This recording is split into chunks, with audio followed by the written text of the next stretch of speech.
Hello friends, this is Alekh and welcome to pedagogical zone. आज आम discussion करवा आमर जो चाइल्ड डेभलपमेंट पेडागोजी थिला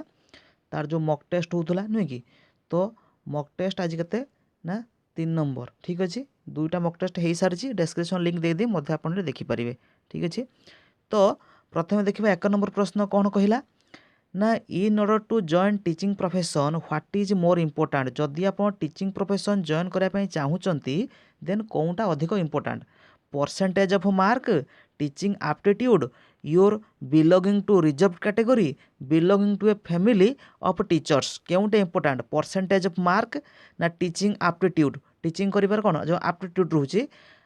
ना आपण रिजर्व कैटेगरी को बिलोंग करुछंती ना आपण जो फैमिली मेंबर माने समस्त टीचर तो आपण माने मधे टीचर होबु चाहूचंती हैला। तो आर करेक्ट आंसर कोठा हबो जदि आपण जो टीचिंग प्रोफेशन जॉइन करिया पे चाहूचंती सबुठु अधिक गुरुत्वपूर्ण टीचिंग एप्टीट्यूड, टीचिंग प्रति आपणकर थिबा मनोवृत्ति नुहे कि बा टीचिंग स्किल। ठीक अच्छे, नेक्स्ट देखिए कौन कह 2 number which commission was appointed as a result of agitation. क्यों कमिशन अपॉइंट होता कौन रिजल्ट ऑफ एजिटेशन माने आंदोलन हिसाब से, chartered commission, Lord Macaulay commission, ओरस डिस्पैच ना हंटर कमिशन। ठीक अच्छे, तो आर जब करेक्ट आंसर लक्ष्य करवा तो करेक्ट आंसर हो हंटर कमिशन आसो है। हंटर कमिशन आमर 1882 मसीह है कि ब्रिटिश गवर्नमेंट द्वारा यहाँ लंच कर अपॉइंटमेंट कर ब्रिटिश गवर्नमेंट द्वारा किए करता लॉर्ड रिपन से समय भाइस रही थे किए ना लॉर्ड रिपन है कि तो 1954 मसीह होता कौन कि आमर ओडस डेस्पाच है कि जो कमिशन टी होता है सक्सेसफुली इम्प्लीमेंट हो पारि नाला तो तापाई आसला आमर हंटर कमिशन आसी है कि कौन ना कौन करेंगे ना इम्प्रूवमेंट करने एजुकेशन क्षेत्र में। ठीक अच्छे,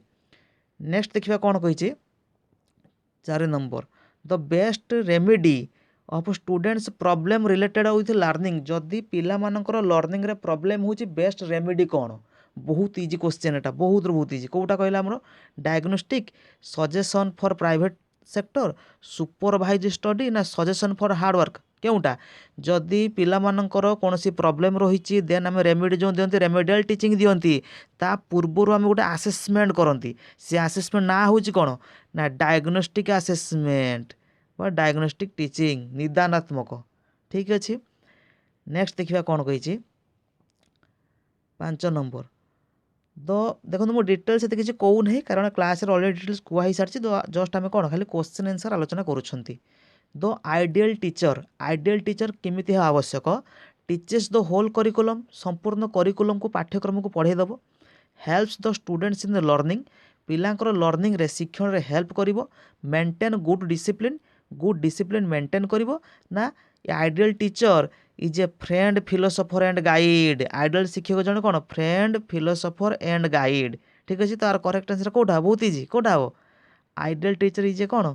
फ्रेंड फिलोसोफर एंड गाइड। ठीक अच्छे, यही क्वेश्चनटा 2017 मसीहा तो डीएलएड जो एंट्रांस जो होता से यही क्वेश्चनटा आसला आइडियल टीचर कौन केमी आवश्यक। ठीक अच्छे, तापर नेक्स्ट 6 नंबर कौन कही the real goal of education should be. Real goal education real goal कौन है आवश्यक, सिक्योरिंग ए सर्टिफिकेट पाइबा, training to made a living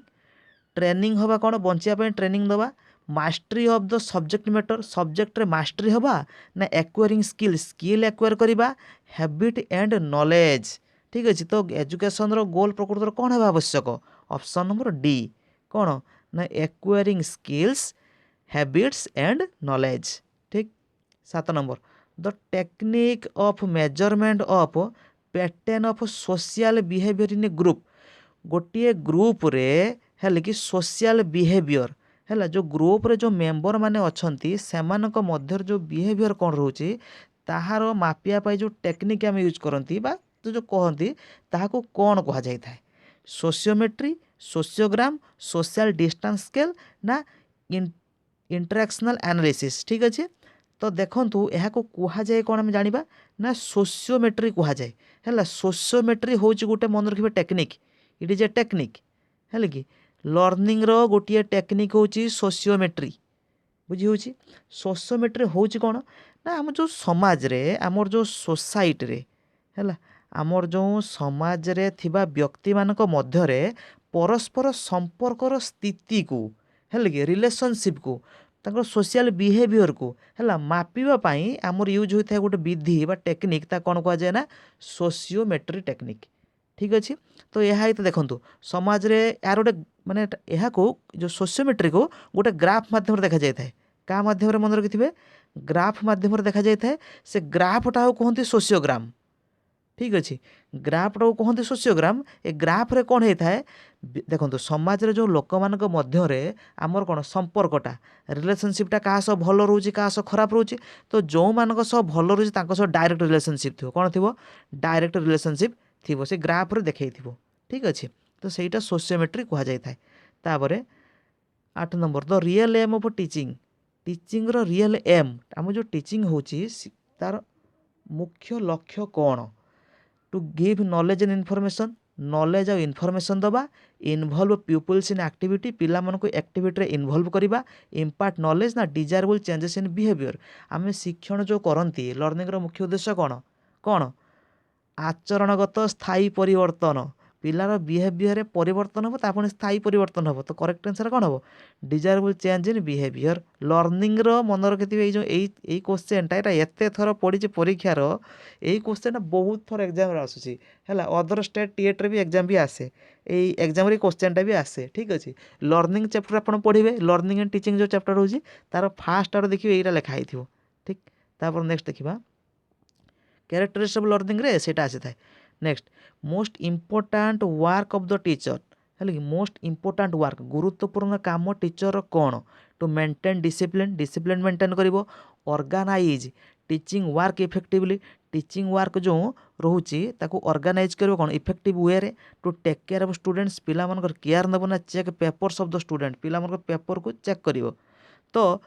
ये चारिटा मध्यरु केउंटा रोचे इम्पोर्टाट गुरुत्वपूर्ण काम शिक्षक कौटा टू ऑर्गेनाइज टीचिंग टीचिंग को ऑर्गेनाइज करिवो इन एन इफेक्टिव वे प्रभावशाली वे रे। ठीक अच्छे पिला मानकर शिक्षण जमी कौन हो पार्थो माने स्थायी हो पार्थो। ठीक तापर what is the use of textbook in a class textbook कहीं यूज करती क्लास रे आमे कहीं टेक्स्ट बुक यूज करती to achieve teaching learning objective आमे जो क्लासरूम रे शिक्षक हिसाब से जो पढ़ाई आमर किसी कौन मुख्य उद्देश्य रोचे ना यही मुख्य उद्देश्य कौन अचीव हवा दरकार नुहे कि आमर दी प्रकार हुए ना गोटे जनरल रुहे स्पेसिफिक रुहे तो स्पेसिफिक एमटा कौन हम जमी सक्सेस हवा दरकार ना से तो कौन टीचिंग कर जाऊे क्लास को तो टीचिंग लर्निंग ऑब्जेक्टिव को अचीव करने टेक्स्ट बुक यूज करती टेक्स्ट बुक भी मन रखिथे टीएलएम है यहाँ मन रखिए टेक्स्ट बुक हूँ भिजुआल जाए टीएलएम जाए। ठीक अच्छे next to delimit what is to be taught to easy the work of the teacher to set new standards तो करेक्ट आंसर हम कौन यहीटा ऑप्शन नंबर ए हम जे कौन to achieve teaching learning objectives education as per constitution संविधान अनुसार भारत जो संविधान अच्छी ता अनुसार एजुकेशन कौन कनकरेन्स लिस्ट रे अच्छी ना स्टेट लिस्ट ना सेंटर लिस्ट ना नॉन देखंतु प्रथमे जेतेबेले 1968 रे आमर नेशनल पॉलिसी ऑन एजुकेशन है एनईपी 1968 प्रथम आसला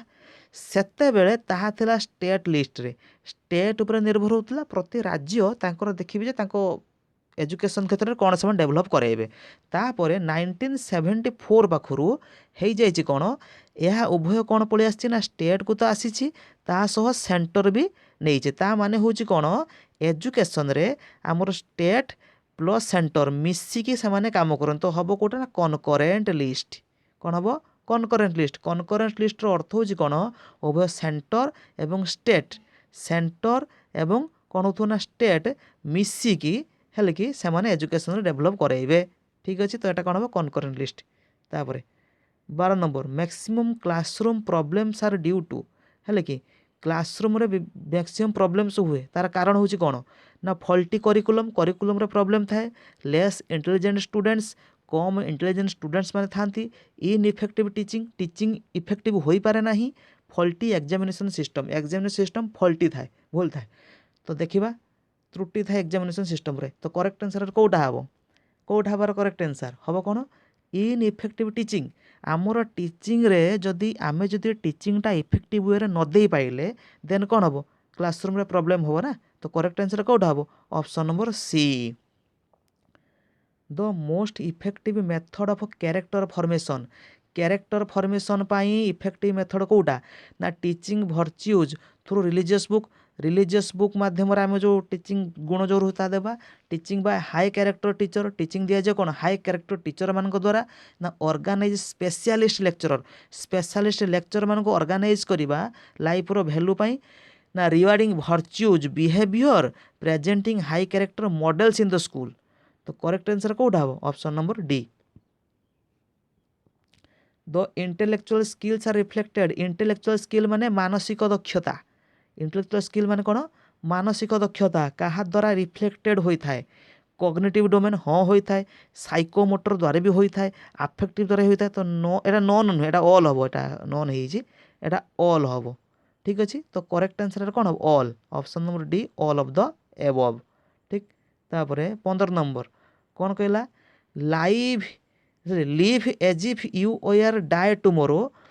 तुमे बंच जेपरी तुमे आसंता काली मरीज तो ता पूर्व दिन किपरि बंचब सेमिति बंच learn as if you were to live forever शिक्षण मध्य शिख एमती जीवन सारा मध्य कौन जीवन तुम माने कौन बंचिकी रहिबो हेले कि एटा किए कहिथिले हैला एटा किए कहिथिले एक्चुअली ये जो कोटेशन देइथिले ना मार्क ट्वेन ना ऑस्कार वाइल्ड ना नेल्सन मांडेला ना महात्मा गांधी तो यही कोटेशनटा आमर देइथिले किए ना महात्मा गांधी देइथिले कोटेशनटा ठीक अच्छे। 16 number in which of the following activities यही एक्टिविटी मान मध्यरु teacher present a question or situation gives learners short time to answer freely and suggest solution ideas एमानक मध्यरु केउ एक्टिविटी रे शिक्षक कौन करथांती ना पिला मन गोटे क्वेश्चन पचार थांती बा गोटे सिचुएशन देई थांती पिला माने कम समय मध्य एनसार देबे एवं सॉल्यूशन मध्य बाहर करबा आइडिया निजर प्रदान करेंगे डेमोन्स्ट्रेशन रे ब्रेन स्टॉर्मिंग रे ड्रामाटाइजेशन रे ना केस स्टडी रे ये बहुत रु बहुत होजी इटा बहुत सहज देखंतु ए समस्त मध्यरु कोटा आर करेक्ट आंसर कहले बहुत इजी क्वेश्चन एटा ठीक है देखो डेमोन्स्ट्रेशन ड्रामाटाइजेशन केस स्टडी मुख्यतः शिक्षक मैंने करती किंतु ब्रेन स्टॉर्मिंगटा मुख्यतः कौ मैंने करती पिला माने करती है से दृष्टि देखिपर किंतु तार अर्थ आर ब्रेन स्टॉर्मिंग होची मानस मंथन ब्रेन आम यूज कले ना नहीं कि तो करेक्ट आंसर ये कौन आस ना ब्रेन स्टॉर्मिंग ठीक अच्छे। तो यही था किसी क्वेश्चन जहाँ डिस्कसन करदे नेक्स्ट आ पर क्वेश्चन आसी आमर इंग्लिश पेडागोजी है आ पर जो आसवा आमर जो रोचे इंग्लिश पेडागोजर क्वेश्चन किसी मक टेस्ट करिया बोले भावुची है तो इंग्लिश पेडागोजा पर क्लास हम ठीक डाउट थे आप कमेंट सेक्शन लिखिपारे।